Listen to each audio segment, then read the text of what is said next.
నమస్కారం, welcome to I dream ధర్మ మార్గం కార్యక్రమానికి స్వాగతం. నేను మీ విజిత.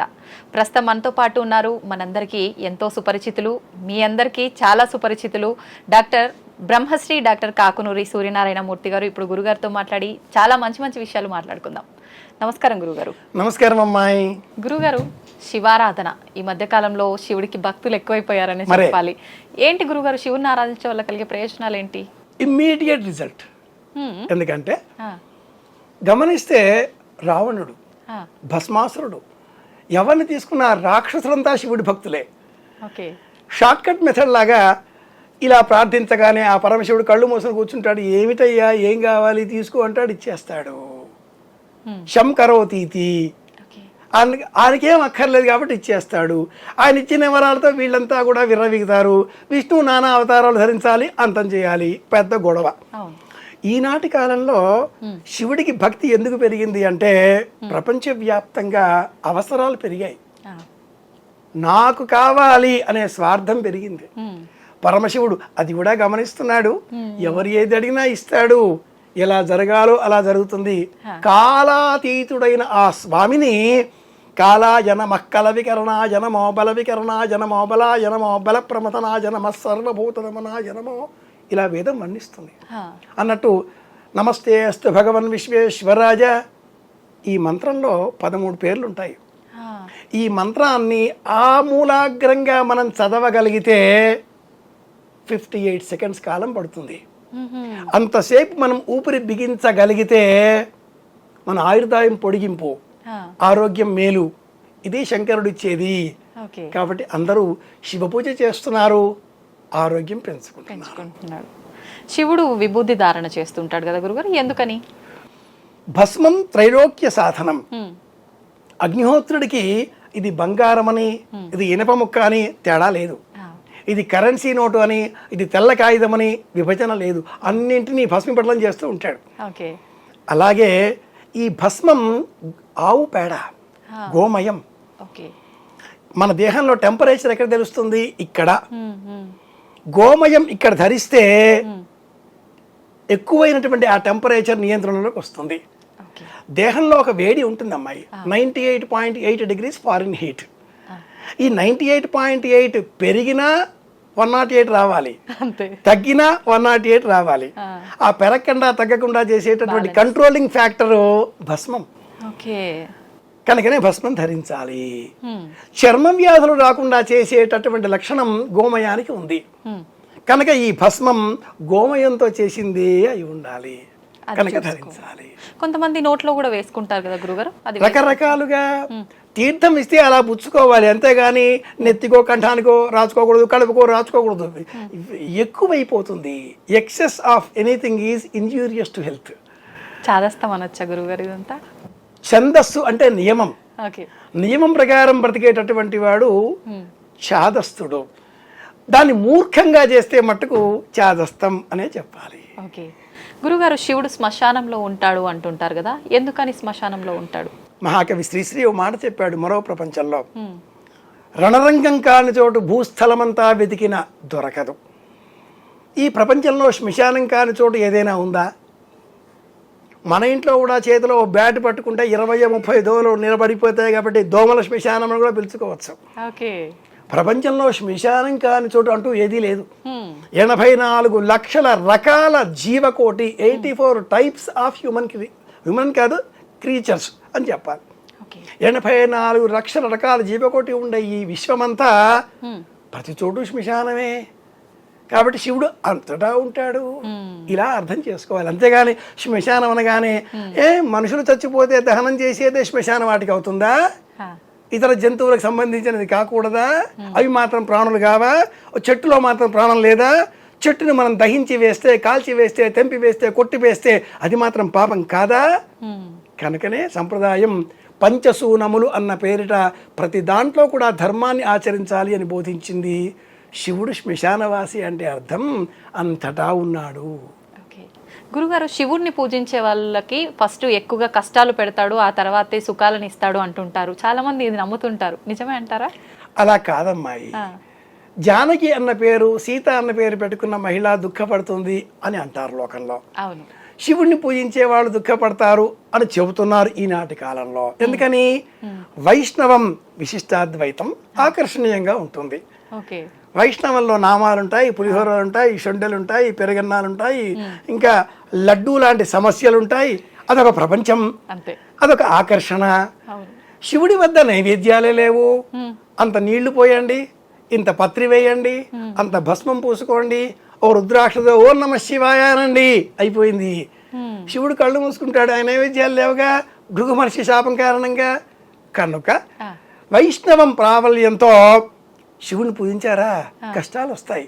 శివుడు శ్మశానవాసి అనే వాదనలు లోకంలో పెరుగుతున్నాయి. ఇది తప్పు. నిజంగా చూస్తే మట్టుకు శివనామస్మరణ చేసేటటువంటి వాళ్ళే లోకంలో ధనవంతులు. ఆనందం అందించే పరమదైవం శివుడు. నాకేమక్కర్లేదు, ఎంత ఆనందంగా ఉంటాడో, నా వద్ద ఉంది ఎలా కాపాడుకోవాలి, దుఃఖంతో ఉంటాడు. నా వద్ద ఎంత ఉందో అంత తృప్తి, అది శివలక్షణం. ఒక మహిళ, విష్ణువు ఇల్లాలు లక్ష్మీదేవి, రామావతారంలో సీత, ఒకే వ్యక్తి రావణుడు, మరొక రూపం శివుడు, శివుడి ఇల్లాలు పార్వతి. ఈ రావణుడు వచ్చి ఇంత అందమైన అర్ధాంగి నీకెందుకయ్యా, నాకు ఇచ్చేయచ్చు కదా అని చెబితే, ఈ ఈశ్వరుడు బోళాశంకరుడు కదా, నాకేం అభ్యంతరం లేదు, ఆడు వస్తే తీసుకుపో అన్నాడు. ఆ పార్వతీదేవి పరిగెత్తింది. సినిమాటిక్ గా చెప్పుకోవాలి అంటే భూకైలాస సినిమాలు ఇవన్నీ చూస్తూ ఉంటాం మనం. పురాణంగా చెప్పాలంటే శివపురాణం. మరి అదే విష్ణువు రాముడి రూపంలో ఉన్నప్పుడో, అదే రావణుడు సీతాదేవిని ఎత్తుకుపోయినప్పుడో వానలను వెంట పెట్టుకుని వారధి గట్టి యుద్ధం చేసి చంపి మరీ తెచ్చుకున్నాడు. కాబట్టి విడిచిపెట్టే లక్షణం కాదు విష్ణువుది, పట్టుకుంటాడు. శివుడు ఇచ్చేస్తూనే ఉంటాడు. కనుక ఇచ్చే లక్షణం శివుడిది. శివుడిని పూజించే వాళ్లే ధనవంతులు. గురుగారు, శివాలయం నుంచి ప్రసాదం ఇంటికి తీసుకొని రాకూడదు అంటుంటారు, ఎందుకని? చండీశ్వర ప్రసాదంగా ఎప్పుడైనా ఏదైనా తెచ్చుకోవచ్చు. శివాలయంలో చండీశ్వర రూపం ఒకటి ఉంటుంది.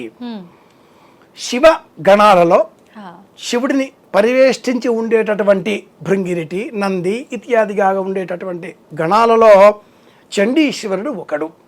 అలాగే మరి ఒక ముఖుడు అన్న పేరుతో చెప్పబడ్డ దైవం శక్తి రూపం కూడా ఆలయాల్లో మనం గమనిస్తాం. ఇవి విగ్రహ రూపంలో ఉండవు కదా, చెప్పబోతున్నాను.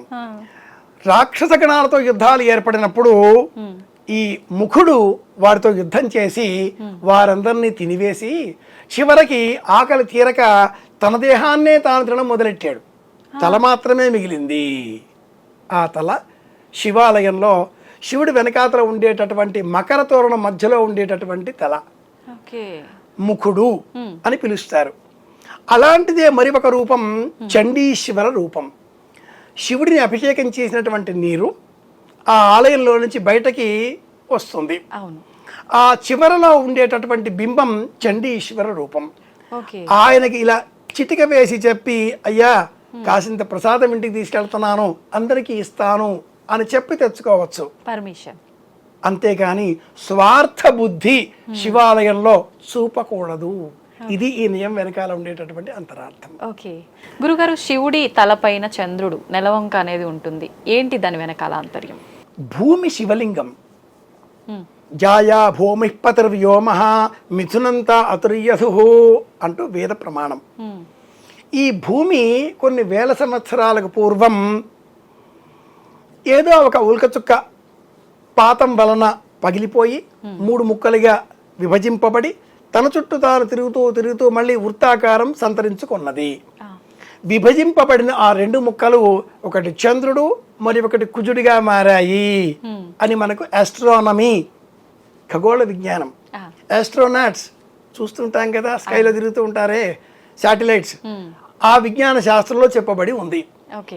ఈ చంద్రుడు భూమికి సంబంధించిన ఒక చిన్న ముక్క. చంద్రుడి మీద కూడా భూమి మీద ఉన్నటువంటి వాతావరణమే ఉంది, కుజుడి మీద కూడా ఉంది. కనుకనే మన వాళ్ళు శాటిలైట్స్ పంపిస్తున్నారు. ఇందులో చంద్రుడు భూమి అని మనం చెప్పుకున్నప్పుడు భూమి శివలింగం, గుండ్రం శివలింగం, భూమి పైన చంద్రుడు చంద్రవంక. భూమిలో ఉండేటటువంటి సెంట్రల్ గ్రావిటేషన్ పవర్, గురుత్వ ఆకర్షణ శక్తి గణపతి. ఓ అందుకే గణపతి మహామంత్రం సర్వజనమే వశమానయ వశమానయ. గణపతి కూర్చుండబెట్టారా అంటారు. మనమంతా కూర్చోగలుగుతున్నాం, భూమిని అంటి పెట్టుకొని ఉంటున్నాం. గణపతి అనుగ్రహం, ఆ గురుత్వ ఆకర్షణ శక్తి. అది లేకపోతే గాల్లో ఎగిరేవాళ్ళమే. ఓకే.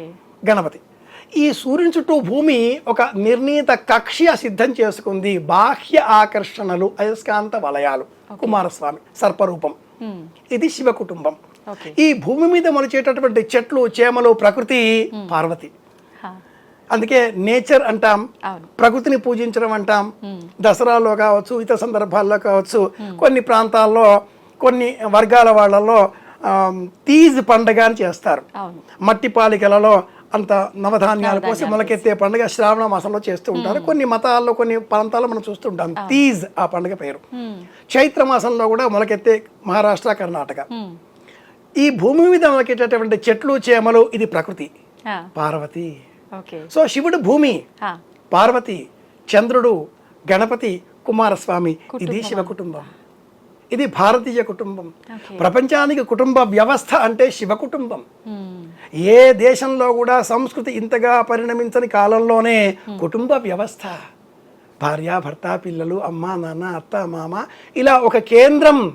కుటుంబ వ్యవస్థ సంస్కృతికి, సంస్కారానికి, సభ్యతకు కేంద్రం కదా. ఈ వ్యవస్థ లేకపోతే అరాచకం కాదు. అవును. కనుక ప్రపంచానికి భారతీయ సంస్కృతి ఇచ్చిన మూల సూత్రం భూమిని శివుడిగా పూజించండి అని చెప్పడం. ఓకే. గురుగారు,